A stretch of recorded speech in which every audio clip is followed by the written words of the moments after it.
WhatsApp, Telegram, signal, ये apps हम सबकी जिंदगी का एक अहम हिस्सा बन चुके हैं। लेकिन सोचिए, क्या हो अगर ये अचानक काम करना बंद कर दें?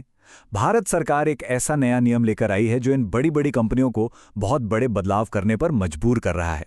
और अगर उन्होंने ऐसा नहीं किया तो फरवरी तक भारत में इन ऐप्स का भविष्य काफी अनिश्चित हो सकता है। तो सबसे बड़ा सवाल यही उठता है कि क्या आम लोगों का व्हाट्सएप बंद हो जाएगा? देखिए, इसका जवाब सीधा हाँ या ना में नहीं है। ये इस बात पर निर्भर करेगा कि ये कंपनियां सरकार के नए सुरक्षा नियमों को अपनाती हैं या नहीं, और उनके पास इसके लिए ज्यादा समय नहीं है, सिर्फ 90 दिनों का वक्त है। अच्छा, तो इस पूरे मामले को समझने के लिए हमें थोड़ा पीछे जाना होगा। इस नए नियम को समझने के लिए पहले उस समस्या को समझना जरूरी है जिसने सरकार को ये कदम उठाने पर मजबूर किया। ये सिर्फ किसी एक ऐप की बात नहीं है, ये एक बहुत बड़े, कह सकते हैं, डिजिटल जाल की कहानी है। असल में ये पूरा जाल एक सिस्टम की तरह काम करता है। कहानी शुरू होती है नकली पहचान से। पहले फर्जी आधार कार्ड बनाए जाते हैं, फिर उन पर उन लोगों के नाम से सिम कार्ड लिए जाते हैं जो अब इस दुनिया में हैं ही नहीं। और फिर इन्हीं सिम कार्ड्स का इस्तेमाल होता है विदेशी प्रोपेगेंडा फैलाने में, बड़े बड़े साइबर घोटाले करने में और लोगों से पैसे ऐंठने में। ये एक बहुत ही चौंकाने वाली बात है। अब इसका मतलब ये नहीं कि सच में कोई यूनिवर्सिटी चल रही है, बल्कि ये दिखाता है कि भारत को निशाना बनाने वाले जो विदेशी इन्फ्लुएंस ऑपरेशंस हैं, वो कितने बड़े पैमाने पर हैं, और वो हमारे ही ऐप्स का इस्तेमाल करके कराची जैसी जगहों से चलाए जा रहे हैं। तो होता यह है कि अपराधी इस्तेमाल तो करते हैं भारतीय सिम कार्ड, लेकिन उसे चलाते हैं देश के बाहर से। बस एक ओटीपी के जरिए वो रिमोट एक्सेस ले लेते हैं और फिर चाहे वो कराची में बैठे हों या इस्लामाबाद में, वहां से भारत में फर्जी अकाउंट और प्रोपेगेंडा ऑपरेट करते हैं। अब इन्हीं सब खतरों से निपटने के लिए दूरसंचार विभाग यानी डीओटी मैदान में उतरा है, और वो एक नया और बहुत ही सख्त नियम लेकर आया है। ये कोई सलाह नहीं है, ये एक सीधा आदेश है। और कंपनियों के पास ज्यादा वक्त नहीं है, आदेश जारी हो चुका है। अब 90 दिनों के अंदर अंदर ऐप्स को ये नया सिस्टम लागू करना ही होगा। 4 महीने में रिपोर्ट देनी होगी और डेडलाइन है फरवरी 2026। अगर तब तक ये पालन नहीं हुआ तो ये ऐप्स भारत में काम करना बंद कर सकते हैं।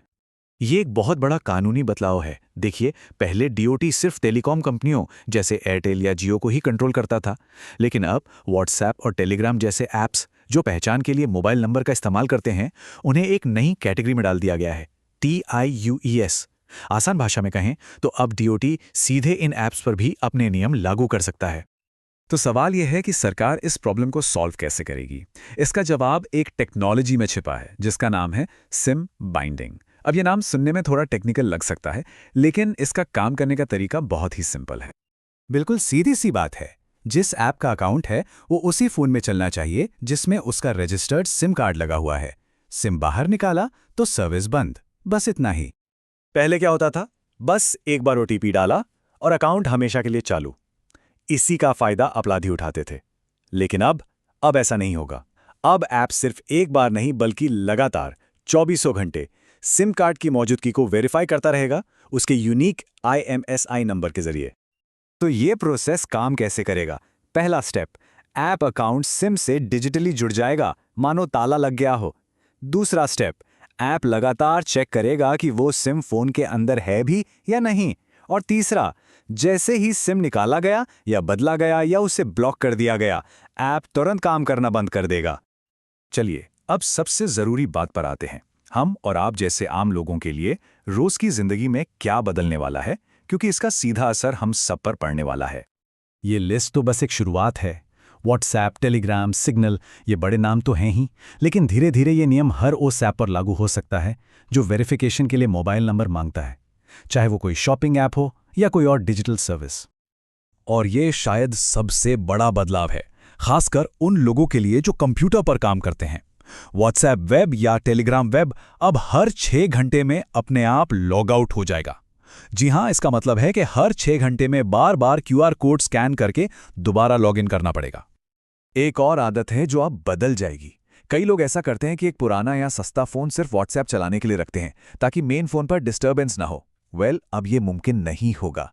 जिस फोन में ऐप है उसी में उसका सिम कार्ड होना भी जरूरी है।